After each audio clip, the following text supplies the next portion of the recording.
Okay, so let's look at this example. It's a basic acid-base titration example. It says a 15 milliliter sample of aqueous hydrochloric acid solution with an unknown concentration is transferred to a flask, and an acid-base indicator is added. After adding a specific amount of a sodium hydroxide solution, the acid-base indicator changes color, indicating that the equivalence point has been reached. What is the concentration of hydrochloric acid in the original solution? All right, so hopefully you've gathered that this is a titration question, and you're given some basic points of information. So let's draw what we know. So you know the burette. So there's the burette, and you have a flask of some sort. And in the burette, we have sodium hydroxide. We're told how much sodium hydroxide we add.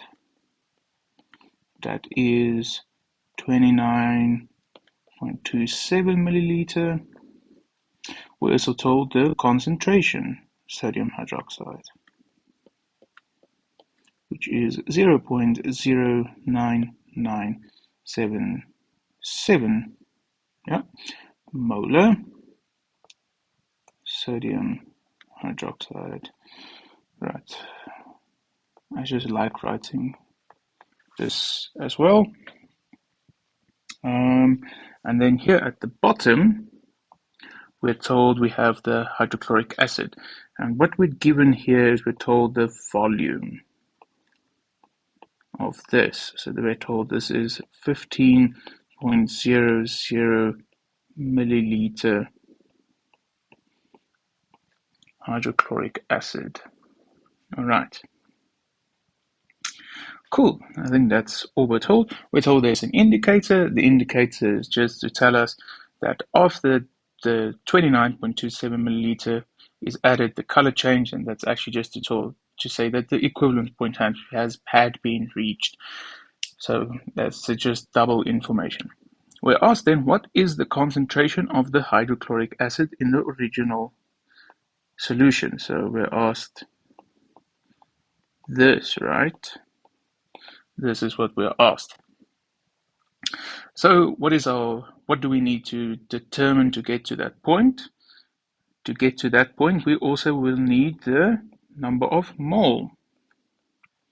Why do we need the number of mole? Well, to get to the concentration, we need mole per liter. So we will need mole HCl per volume HCl.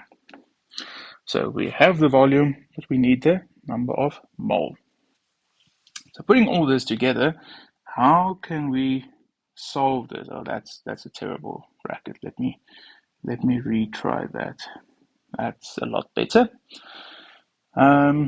What are things that we will need? Well, we're going to need a balanced reaction equation because we're going to need to get the number of moles of HCl. If you recall from our previous little thing, to get the number of moles of HCl, we will need to relate it to the number of moles of sodium hydroxide, right? Which also means we need the number of mole of sodium hydroxide. But let's make a little list for ourselves here. So we will need a balanced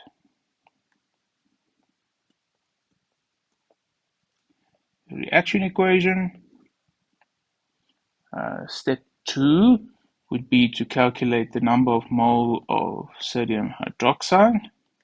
So number of mole of sodium hydroxide. That should be relatively simple because we have the concentration and the volume.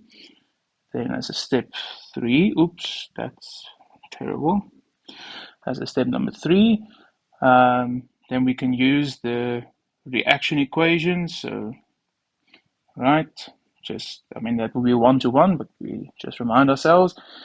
And then we can determine the molarity. So determine the concentration. Then we can say concentration HCl. I think that's our roadmap for here. So let's start by saying, right, let's write the balance reaction equation. So that would be HCl aqueous plus sodium hydroxide aqueous gives sodium chloride plus water. All right. So why do we need that? We need some way to relate the number of mole of the sodium hydroxide with the number of mole of the hydrochloric acid. So that's where we're heading towards. So we want to get to what that was. All right. So, I mean, this is a basic one. We've already balanced this many times, so I don't want to really look at that, but you should be able to, perhaps, if you want to just double check yourself, right? So this combines with that to form water, and then chlorine and Na plus combine to form sodium chloride. All right. So it's an exchange reaction, acid-base reaction. That's where everything goes. Okay. Some theme 7 revision work. And a very basic one. Cool. Our second step, we want to determine the number of mole of the base. So to determine the number of mole of sodium hydroxide, we can use number of mole would be equal to the, if we remember, the concentration unit is mole per liter, right? So it would mean it would be concentration sodium hydroxide multiplied by the volume sodium hydroxide. And the concentration is 0.09977 mole per liter. Remember, mole per liter is a molar. And the volume is 29.27 milliliter. So that means it is 10 to the power negative 3 liter. Okay, or you can quickly remind yourself to get milliliter to liter. You will have 1,000 milliliter in 1 liter. Okay. That means the number of mole of sodium hydroxide is going to be equal to 0.00292, etc. mole sodium hydroxide. Right. Now looking at our chemical equation, we see it's a 1-to-1 ratio. So that means the number of mole of HCl we can just gather from a 1-to-1 ratio. So that means that you can directly write it if you would like, but let's be frivolous and write everything out. Mole sodium hydroxide, and the conversion factor for this would be there's 1 mole HCl that reacts for every 1 mole sodium hydroxide that reacts, right? You can do your cross multiplication if you would like to get the conversion factor. Just check yourself, always practice that. And here you should then get exactly the same number, so because it's just 1 by 1, so nothing changes. Mole HCl. All right, and now that we have mole, then we can just say, well, how do we get a concentration unit? Well, it's mole divided by volume. So the concentration of the HCl is equal to the number of mole of HCl divided by the volume of the solution. And we're told the volume is 15 milliliter sample, which is the solution sample or the solution volume. And that's 15 milliliters, so 15 milliliter to liter, because this needs to be in liter. Remember, this needs to be in mole, so that we get a unit of mole per liter. So then we use 0.00292 mole HCl divided by, you can do it in here, 15 milliliter, converted, there is 1,000 milliliter in 1 liter, and then you should get a value of 0.1947 molar HCl. Okay, so this one is just, it's an application or it's a normal example of exactly what we looked at in the theory lecture.